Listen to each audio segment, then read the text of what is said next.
Boredom is popular nowadays. So yesterday I was talking with my friend and all of a sudden I just had let's call it a realization, where I just thought to myself that everything we do is fucking boring. And I don't mean like the productive shit we do on almost daily basis, but doing the things that we kind of catch ourselves doing and tell ourselves that it's bad. Another popular thing is doom scrolling, or just playing video games. And let's be honest, some video games are more boring than others. And despite that these are boring games, we still play them. Let's just think about Project Zomboid. There's nothing to do other than just killing zombies and surviving. And on paper, it's kind of boring, but in reality, it entices a lot of us. And that's basically the definition of a passion, where you do something even when it's boring. And we are just passionate about certain games. And lately I've been scrolling on YouTube way too much than I should. But to be honest, I just can't bring myself to get off of it. And the content that is on YouTube is pretty boring actually. Now here's the main point of my realization, that since everything is boring, it's not that we crave comfort or something, we actually crave the boredom itself. And because everything is boring, like doom scrolling and YouTube content, that's why we're pulled to it. So we don't actually want to do the cool stuff, so to say, and we just crave nothing. We want to do nothing. We are kind of hardwired to crave this boredom, because it's actually not necessarily our comfort, but something that we just want to do. And that's why doing the fun stuff is so hard. Like for my friend, programming is his passion, yet he just sometimes can't bring himself to actually do it. And it's even harder to do so every single day. That's why consistency is the key to everything, because with consistency, everything in time becomes boring. And when it becomes boring, that's why we want to do it.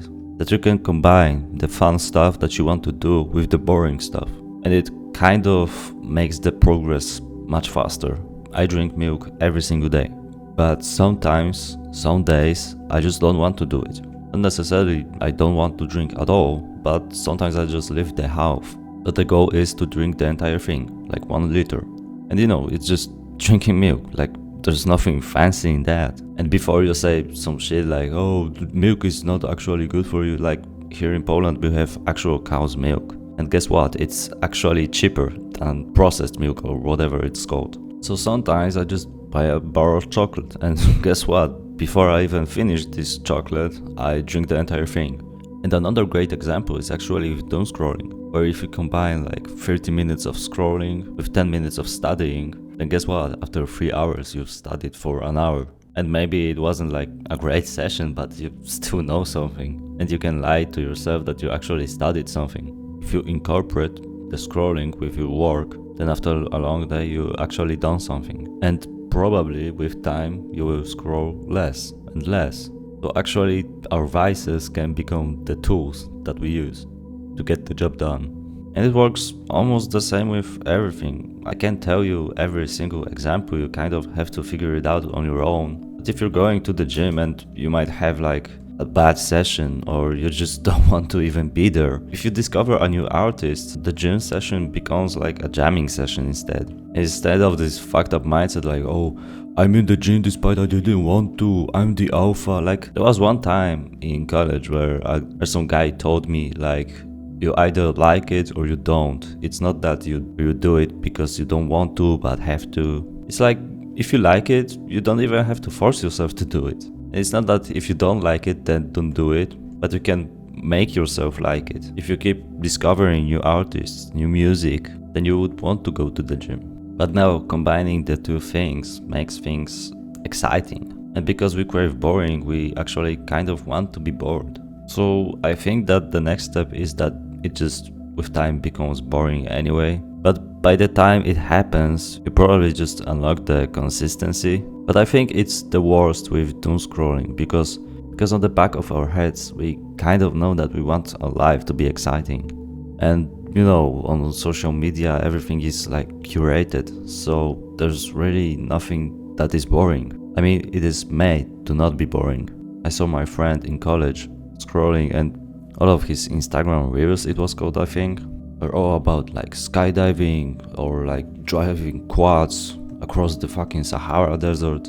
Like, you know, hell yeah core. And I would say it applies to the point that I said, that he just combines the two things, like the boring one with not boring one. But let's just be honest, like we wouldn't have this conversation if all of us were like rich. It would probably solve like 99 of our problems.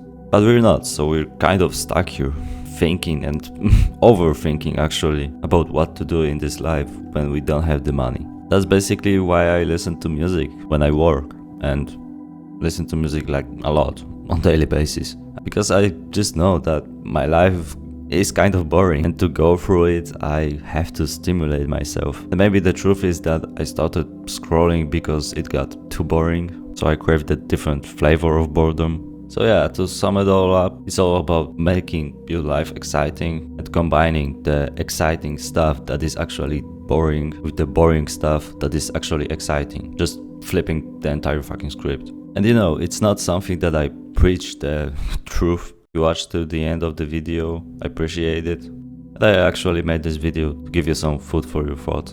And maybe, like, just maybe part of it will actually work for you, especially the listening to music part. So anyway guys, see you tomorrow.